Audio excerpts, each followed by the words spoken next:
여기 미국의 한 초등학교의 임시 영양사로 고용된 한국계 미국인이 있습니다.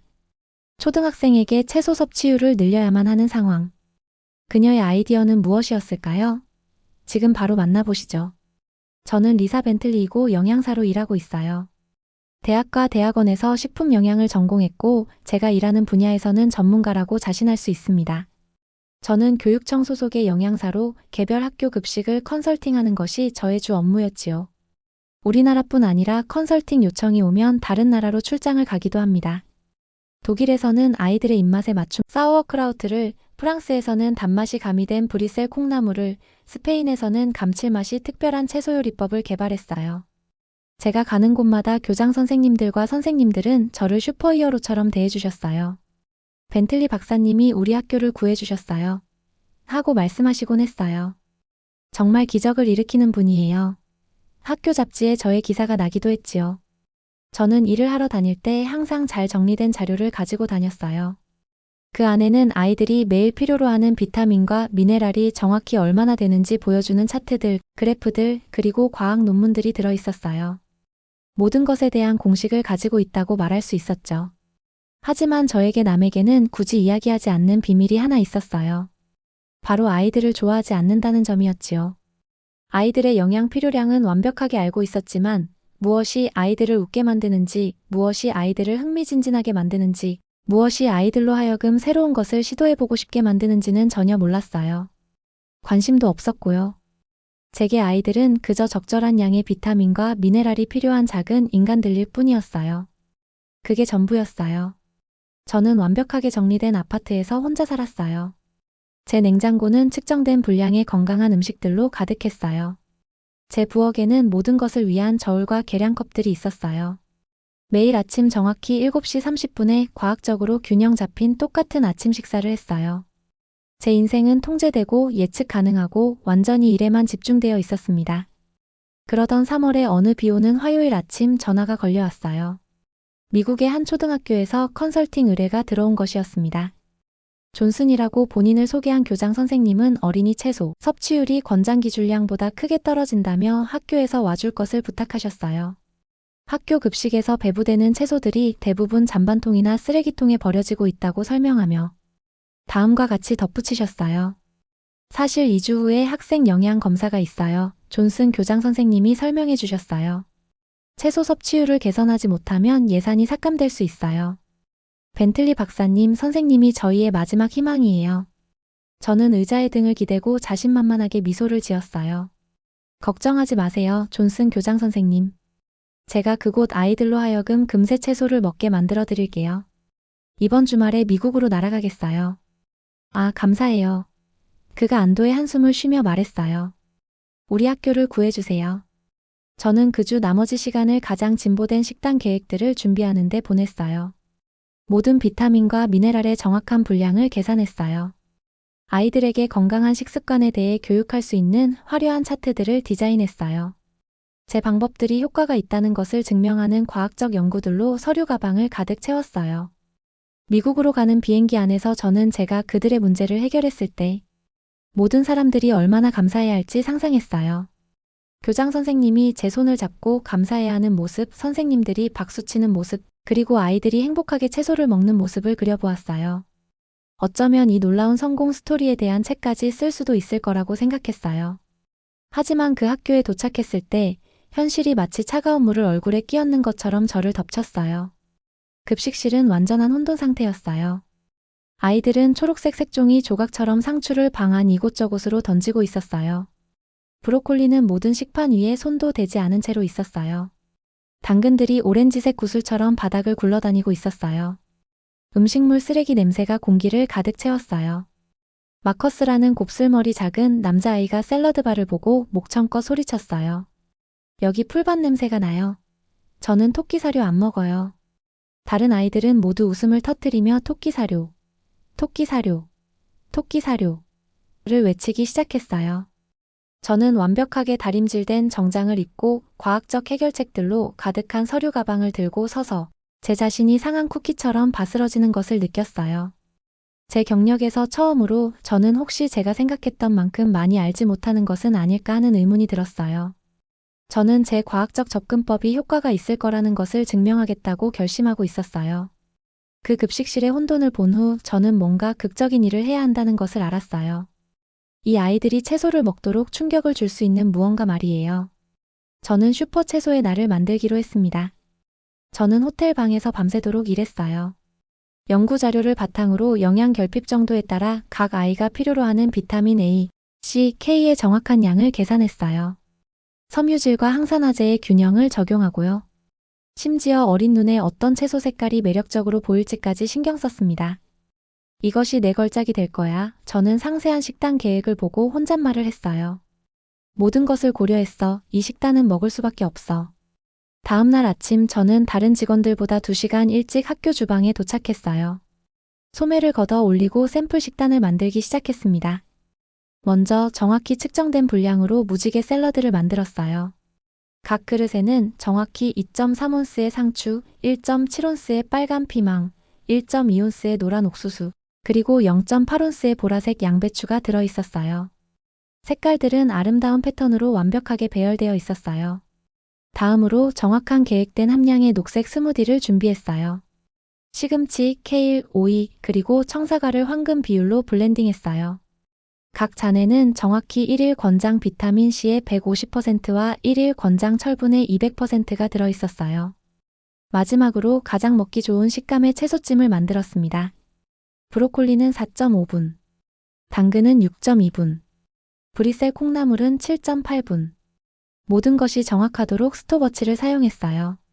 제가 만든 샘플 식단을 보고 조리사들은 분주하게 전체 학생에게 배식할 양을 만들었습니다. 점심 종이 울렸을 때 저는 떨리는 마음으로 배식대 앞에 서 있었어요. 급식실이 수백 명의 수다스러운 아이들로 가득 찼고 제 심장이 흥분으로 뛰는 것이 느껴졌지요. 집중해주세요. 저는 가장 자신만만한 목소리로 말했어요. 오늘 여러분은 여러분을 더 강하고 똑똑하고 건강하게 만들어줄 음식을 경험하게 될 것입니다. 그리고 배식을 시작했지요. 그러나 현실은 저의 기대와 달랐습니다. 아이들은 제 무지개 샐러드를 한번 보더니 포크를 들기는커녕 그냥 쳐다보기만 했어요. 외계인 음식 같아 소피라는 여자아이가 코를 찡그리며 속삭였어요. 차라리 제 수학 숙제를 먹겠어요. 안경을 쓴 남자아이가 배식대에서 물러서며 비웃었어요. 왜 모든 게 이렇게 이상해요? 마치 음식이 아닌 것 같아요. 다른 학생이 제가 완벽하게 배열한 채소들을 가리키며 물었어요. 무슨 크레파스 같아요. 식욕이 떨어져요. 다른 학생이 말했어요. 저는 제 완벽한 계획이 허리케인 속의 카드로 만든 집처럼 완전히 무너지는 것을 완전한 공포 속에서 지켜봤어요.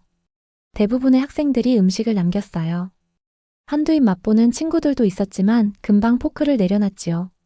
대신 아이들은 집에서 가져온 쿠키와 초콜릿, 과일이나 샌드위치를 나누어 먹었어요. 가장 최악인 부분은 제가 그렇게 애를 써서 만든 무지개 샐러드들이 손도 대지 않은 채로 곧바로 쓰레기통으로 들어가는 것을 지켜보는 것이었어요. 어젯밤을 세워한 계산들, 정확한 측정들, 과학적 계획들이 쓰레기처럼 버려졌어요. 그날 밤 저는 쓸모없는 영양 차트들에 둘러싸인 채 호텔 방에 혼자 앉아서 완전히 패배감을 느꼈어요. 제 종이들 위에 숫자들이 저를 조롱하는 것 같았어요. 제 모든 지식이 가치 없게 느껴졌어요. 역시 내가 아이들을 너무 몰랐던 걸까? 저는 어두운 방에서 혼잣말로 속삭였어요. 제 경력에서 처음으로 저는 제가 모든 것에 대해 틀렸던 것은 아닐까 의문이 들었어요. 하지만 그건 최악의 상황이 아니었어요. 제가 집으로 돌아가기 전날 아침 제 전화기가 새벽 7시에 울렸어요. 벤틀리 박사님, 존슨 교장 선생님의 공황 상태인 목소리가 스피커를 통해 들려왔어요. 조리사들이 어제 회식 후 집단 식중독에 걸렸어요. 현재 모두 병원에 있습니다. 어쩔 수 없이 임시 조리사를 몇 명 구했는데 박사님도 오셔서 도움을 주실 수 있을까요? 저는 침대에서 벌떡 일어나서 학교로 갔어요. 급식 준비실은 그야말로 대혼란 상태였죠. 배달된 식재료가 여기저기 쌓여 있었고 임시 조리사들은 무엇을 해야 할지 몰라 웅성거리고 있었습니다. 존슨 교장 선생님은 당황한 모습이 역력했어요. 학부모들이 화낼 거예요. 게다가 영양 검사가 다음 주고요. 이건 재앙이에요. 식단을 구성할 영양사는 구하셨나요? 저는 다급하게 물었어요. 네, 얼마 전 지역 축제에서 영양사를 담당했던 그레이스 정이라는 분이에요. 한국계 미국인인데. 그때 만들었던 한국 음식이 인기가 아주 좋았어요. 한국인 요리사요? 저는 깊이 찌푸리며 말했어요. 자격증은 있나요? 이들이 외국 음식을 받아들일 수 있을지 걱정인데요.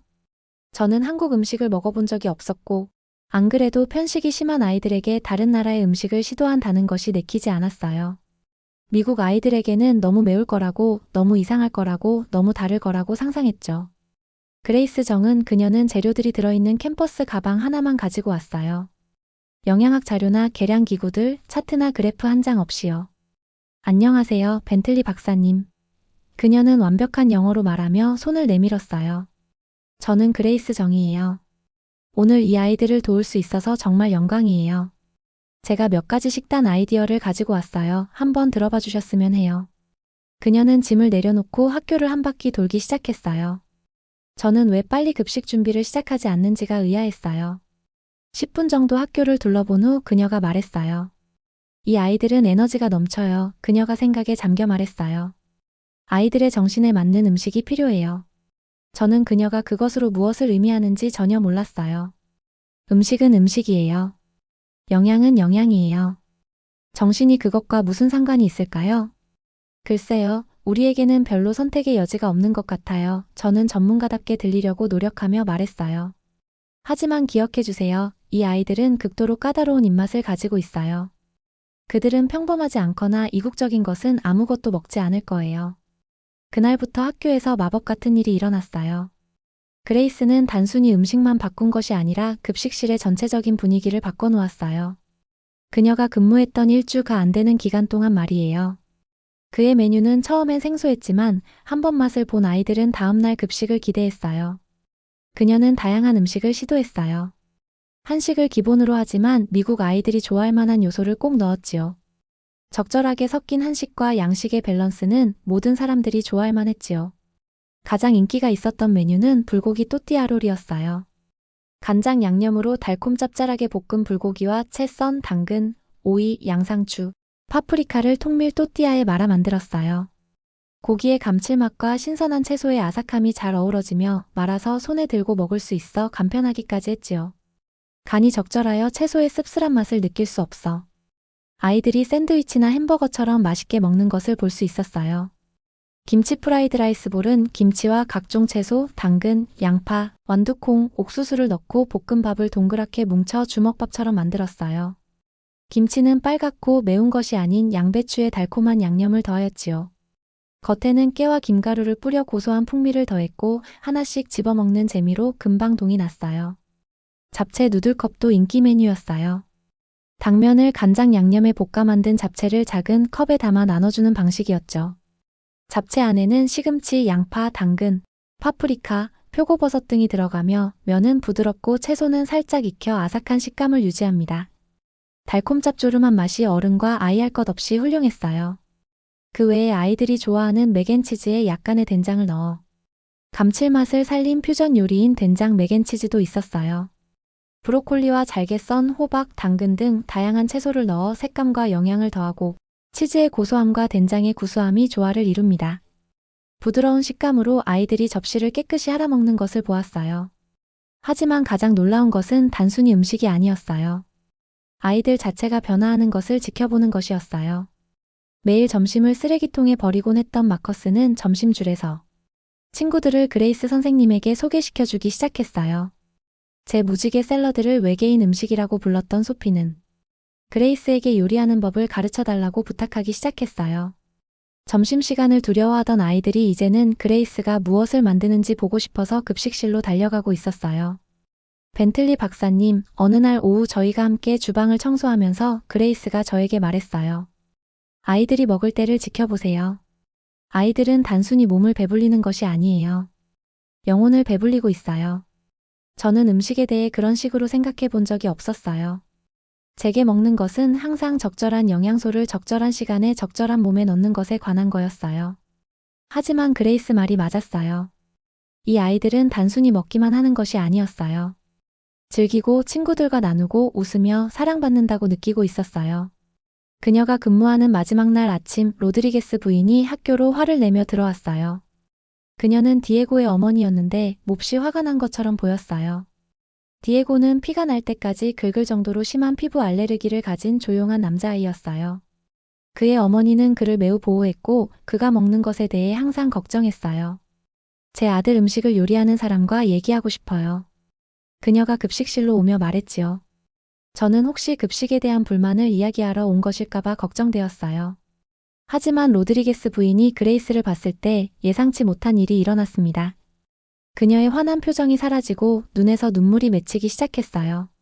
디에고 점심을 요리해 주시는 분이세요? 그녀가 그레이스에게 부드럽게 물었어요. 네, 제가 그레이스 정입니다. 무슨 일이실까요? 그레이스가 상냥하게 대답했어요. 로드리게스 부인은 깊이 숨을 들이쉬고 말했어요. 디에고가 어제부터 피부를 긁지 않더라고요. 습진도 많이 사라졌고요. 달라진 건 학교 급식밖에 없는데 말이에요.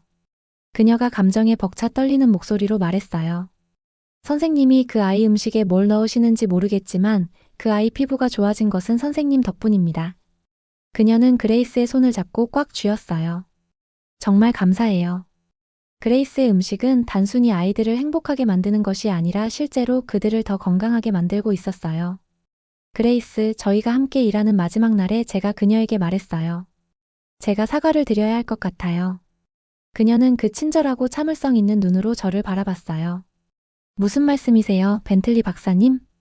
제가 영양에 대해 모든 것을 안다고 생각했지만 가장 중요한 재료를 놓치고 있었어요. 저는 부끄러웠지만 담담히 말했어요. 그게 뭔가요? 그녀가 물었어요. 이해심이요. 사랑이요. 배려요. 선생님은 아이들이 맛있으면서 동시에 기분도 좋게 만드는 음식이 필요하다는 것을 이해하셨어요. 요리가 단순히 비타민을 계산하는 것이 아니라 사람들을 돌보는 것에 관한 거라는 것을 이해하셨어요. 그리고 가장 중요하게는 제가 다른 나라 음식에 대해 편견 어린 생각을 가지고 있었다는 것을 깨닫게 도와주셨어요. 그레이스는 저에게 너무나 친숙해진 그 따뜻한 미소를 지었어요. 우리 모두는 서로에게서 배울 것들이 있어요, 벤틀리 박사님. 한국 요리는 단순히 오래된 전통이 아니라 사람들이 실제로 먹고 싶어하고 사랑받는다고 느끼게 하는 건강한 음식이랍니다.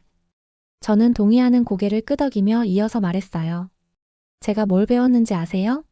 때때로 최고의 해결책은 가장 예상치 못한 곳에서 나와요. 저는 한국 음식이 이 아이들에게는 절대 맞지 않을 거라고 생각했는데 알고 보니 그것이 정확히 그들이 필요로 했던 것이었어요.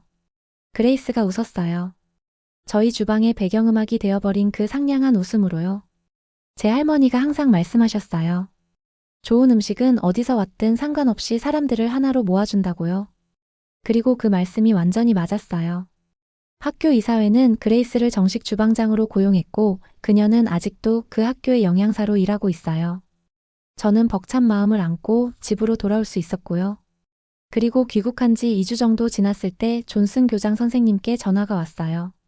벤틀리 박사님, 좋은 소식이 있어서 전화드렸어요. 그가 신나서 소리쳤어요.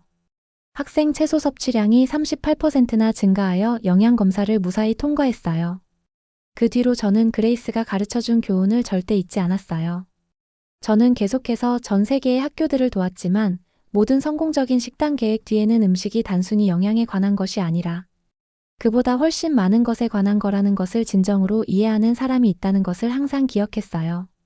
사람들을 하나로 모으고 그들을 행복하게 만들고 새로운 것을 시도하는 것이 가장 놀라운 놀라움으로 이어질 수 있다는 것을 보여주는 것 말이에요. 영상 재미있게 보셨나요? 마음에 드셨다면 구독과 좋아요 부탁드리겠습니다. 감사합니다.